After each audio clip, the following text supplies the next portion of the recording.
कहते हैं ना कि जिसके घर कांच के हुआ करते हैं वो दूसरों के घरों पे पत्थर नहीं फेंका करते। नमस्कार, मैं हूं अटल बिहारी शर्मा। आप देख रहे हैं आवाज़ जन जन की, अपराध भ्रष्टाचार के खिलाफ आवाज़। मित्रों, आज आप सभी के बीच में हमें इस बात को क्यों कहना पड़ा कि जिसके घर कांच के हुआ करते हैं वो दूसरों के घरों पे पत्थर नहीं फेंका करते। रीज़न बताऊंगा आपको। समय देना पड़ेगा, वीडियो को अंत तक देखना पड़ेगा, रीजन समझ में आ जाएगी कि आखिर इस बात को कहने के पीछे मेरा मेन मकसद क्या है। बताऊंगा, बस आप लोगों को मेरा साथ देना होगा और वीडियो को अंत तक देखना होगा। अगर मैं गलत हूं, अगर मैं कोई गलत शब्दों का इस्तेमाल कर रहा हूं, तो बेहिचक आप लोग कमेंट करके बताइएगा और मेरे भी ऊपर कार्रवाई करने के लिए शासन प्रशासन से अपील कर दीजिएगा। बात इसलिए मैं बोल रहा हूं क्योंकि कानपुर के पुलिस कमिश्नर के ऊपर दावा किया जा रहा है कि वो यूट्यूब चैनल वालों को वसूलीबाज बोल रहे हैं। कह रहे हैं कोई भी यूट्यूब चैनल का वसूली करते हुए पाया जाता है, शिकायत करिए। आम जनता से अपील कर रहे हैं, मैं उस पर कार्रवाई करूंगा। महोदय, कमिश्नर महोदय, मैं भी आपको प्रणाम करता हूं, सैल्यूट करता हूं इस काम के लिए। जो भी पत्रकार वसूली कर रहा हो, रंगदारी मांग रहा हो, उस पर कार्रवाई करिए। मैं भी आपका समर्थन करूंगा, आपको प्रणाम करूंगा। हालांकि सभी यूट्यूब चैनल वालों को इस तरीके से बोलकर उनके मान सम्मान को ठेस मत पहुंचाइएगा, क्योंकि आज के तारीख में यूट्यूब चैनल पर काम करने वाला हर व्यक्ति जाहिल, अनपढ़, गंवार नहीं है और ना ही वो अवैध वसूली, रंगदारी मांगने के लिए सड़कों पर उतर रहा है।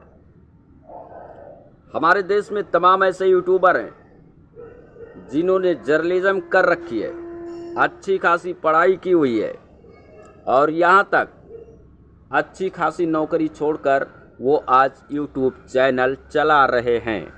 और यहाँ तक आपके पुलिस विभाग के भी कई ऐसे अधिकारी हैं जो यूट्यूब चैनल पर ढेर सारा लोकप्रियता बटोर रहे हैं और यूट्यूब, फेसबुक के माध्यम से वो लोगों के हितैषी बनकर समाज सेवा भी कर रहे हैं, ड्यूटी करने के साथ साथ।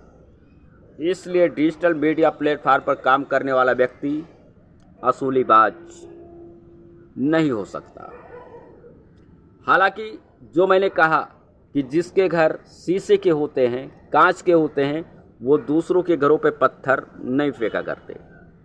तो आपको मैं बता दूं, अभी 2 से 3 दिन पहले बुलंदशहर के शिकारपुर थाने की पुलिस ने कौन सा कारनामा किया, सोशल मीडिया पर आप लोगों ने देखा होगा। एक निर्दोष के कार में किस तरीके से तमंचा ला करके रखती है ताकि उस बेकसूर को फंसा दिया जाए।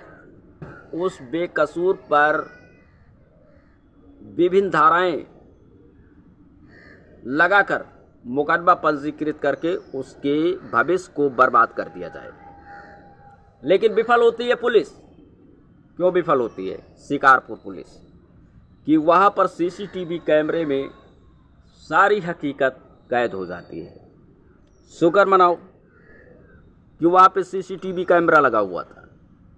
अगर सीसीटीवी कैमरा ना लगा होता तो क्या वो सच्चाई अपने जुबान से बयां करके बच जाता? बिल्कुल नहीं बचता। वो चाहे थाना प्रभारी हो या चौकी प्रभारी हो, वो तो अपनी कलम को चलाते और कलम चलाकर उस पर जो मर्जी आता उस धारा में मुकदमा पंजीकृत करके सलाखों के पीछे भेज दिए होते। चलिए शिकारपुर की बात खत्म करते हैं। अभी आज ही की बात बता रहा हूँ।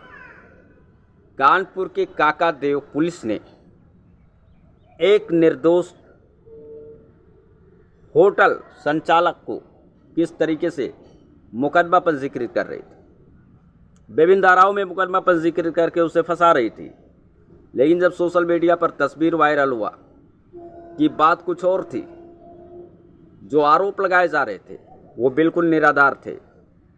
अब अधिकारी कह रहे हैं जांच होगी, दोषी पुलिसकर्मियों पर कार्रवाई की जाएगी। लेकिन ज़रा सोचिए, और यही नहीं, अभी आपने देखा बलिया में हमारे पीयूष मोडिया, जो उत्तर प्रदेश के सबसे ईमानदार अधिकारियों में माने जाते हैं, पीयूष मोडिया का नंबर 1 लिस्ट पे नाम भी आ सकता है आने वाले समय में, ईमानदारी की वजह से। उन्होंने जब रेड मारा तो एक थाना था बलिया क्षेत्र में, जहां पर एक रात में 5 लाख रुपए की वसूली की जा रही थी। 5 लाख रुपए की वसूली की जा रही थी। सोचिए, समझिए इन बातों को। मैं पुलिस कमिश्नर महोदय से कहना चाहूँगा, इन पुलिस कर्मियों पर पहले आप लगाम लगाइए जो आपके डिपार्टमेंट को बदनाम करने की कोशिश कर रहे हैं। आप जैसे ईमानदार अधिकारी को बदनाम कर रहे हैं। हमें पता है आप ईमानदार हैं, आप आए हैं, कमिश्नर की कुर्सी पे बैठे हैं, आप करप्शन पर, क्राइम पर अंकुश लगाना चाहते हैं। लेकिन सिर्फ यूट्यूब चैनल पर काम करने वाले पत्रकारों को टारगेट करके, उनके ऊपर कार्रवाई करके, उनको प्रतिबंधित करके आप नहीं लगा पाएंगे। आप बात करते हैं यूट्यूब चैनल की। यूट्यूब चैनल के पत्रकार, हर पत्रकार असूलीबाज नहीं है। सोचिए, समझिए। तमाम ऐसे यूट्यूब चैनल पे काम करने वाले हैं जो बजबजाती नालियों को दिखाते हैं, गड्ढे में तब्दील सड़कों को दिखाते हैं। जिस अस्पताल में मरीजों के साथ नाइंसाफ़ी की जाती है, उनका इलाज नहीं हो पाता, उन तस्वीरों को दिखाते हैं। जिन सरकारी स्कूलों में पढ़ाई नहीं होती, बच्चों के भविष्य के साथ खिलवाड़ होता है, उन तस्वीरों को हम जैसे यूट्यूबर दिखाते हैं। जहां सड़कों पर हेलमेट के नाम पर, सीट बेल्ट के नाम पर, नंबर प्लेट के नाम पर, चालान के नाम पर, गाड़ी सीज कर देने के नाम पर वसूली की जाती है, ऐसे तस्वीरों को हम जैसे यूट्यूबर दिखाते हैं। देश में क्या चल रहा है, समाज में क्या चल रहा है, उसको हम जैसे यूट्यूबर दिखाते हैं। कोई पीड़ित परिवार हफ्ता, 10 दिन, 15 दिन, महीना, 2 महीना, 4 महीना, यहाँ तक 6 महीना, साल भर तक थाने चौकी के चक्कर काट काट के परेशान हो जाता है। उसकी बातों को कोई सुनने वाला नहीं होता। उस तस्वीरों को मैं दिखाता हूँ। शासन प्रशासन के संज्ञान में हम जैसे यूट्यूबर डालते हैं और मजबूरन आप लोगों को एक्शन लेना पड़ता है। क्या आप इसी से नाराज हैं कि ऐसे तस्वीरों को हम लोग न दिखाएं? हम आपका समर्थन करते हैं। जो यूट्यूबर आपके क्षेत्र में अवैध वसूली कर रहा है, उस पर आप कार्रवाई करिए। जो रंगदारी मांग रहा है उसका जांच लगवाइए, कार्रवाई करिए। हम आपका समर्थन करेंगे। मैंने पहले भी कहा, वीडियो में सैल्यूट भी करूंगा, प्रणाम भी करूंगा। लेकिन महोदय, एक बात मैं आपसे जानना चाहता हूं कि तालाब में एक मछली मर जाए तो पूरा तालाब गंदा नहीं होता। इसी तरीके से हर विभाग में करप्ट हैं, भ्रष्टाचार कर रहे हैं, लूट घसूट कर रहे हैं। इसका मतलब पूरा डिपार्टमेंट भ्रष्ट नहीं हो सकता। उसी तरीके से हम मानते हैं कुछ यूट्यूबर रंगदारी मांग रहे हैं, कुछ यूट्यूबर वसूली कर रहे हैं, लेकिन जितने भी यूट्यूब चैनल चलाने वाले हैं सब के सब वसूलीबाज यूट्यूबर नहीं हो सकते, रंगदारी नहीं मांग सकते। हमारे बहुत अच्छे अच्छे टीवी एंकर टीवी चैनलों की नौकरी छोड़कर आज यूट्यूब पर काम कर रहे हैं। हमारे देश के तमाम ऐसे लोग हैं जो सरकारी नौकरी को छोड़कर यूट्यूब चैनल पर काम कर रहे हैं। क्या वो सब वसूलीबाज हैं? क्या वो लोग रंगदारी मांगते हैं? बिल्कुल नहीं। इसीलिए आपसे निवेदन है, आपसे विनती है कि पहले आप अपने डिपार्टमेंट को सुधार लीजिए और डिपार्टमेंट को सुधार दीजिए। उसके बाद यूट्यूबरों पर कार्रवाई करने की बात करिए। हमारे तमाम यूट्यूबर हैं जो देश के लिए, समाज के लिए काम करते हैं, राष्ट्र को सर्वोपरि मानते हैं, राष्ट्र हित की बात करते हैं।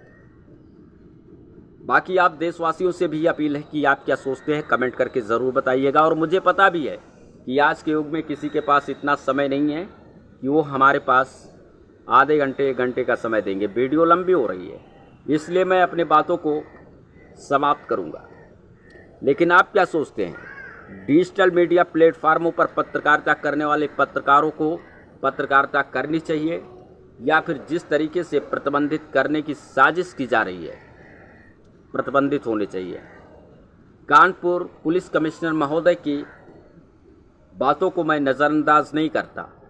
हो सकता है ये फर्जी खबर हो, इसका पुष्टि हम नहीं करते, लेकिन जिस तरीके से दावा किया जा रहा है कि कानपुर के पुलिस कमिश्नर अखिल कुमार साहब यूट्यूबरों पर शिकंजा कसने के लिए पूरी प्लानिंग कर लिए हैं, ये कहाँ तक सही है, कहाँ तक झूठ है, ये भी तस्वीर सामने आ जाएगा।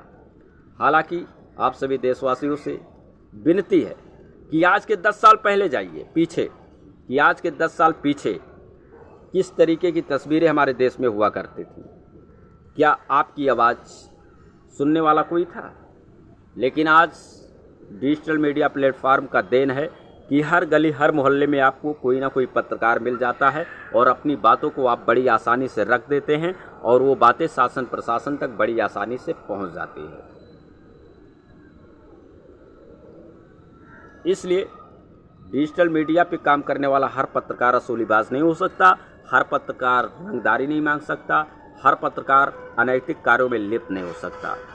बाकी आप क्या सोचते हैं, दोबारा कह रहा हूँ, कमेंट कर दीजिएगा। इसी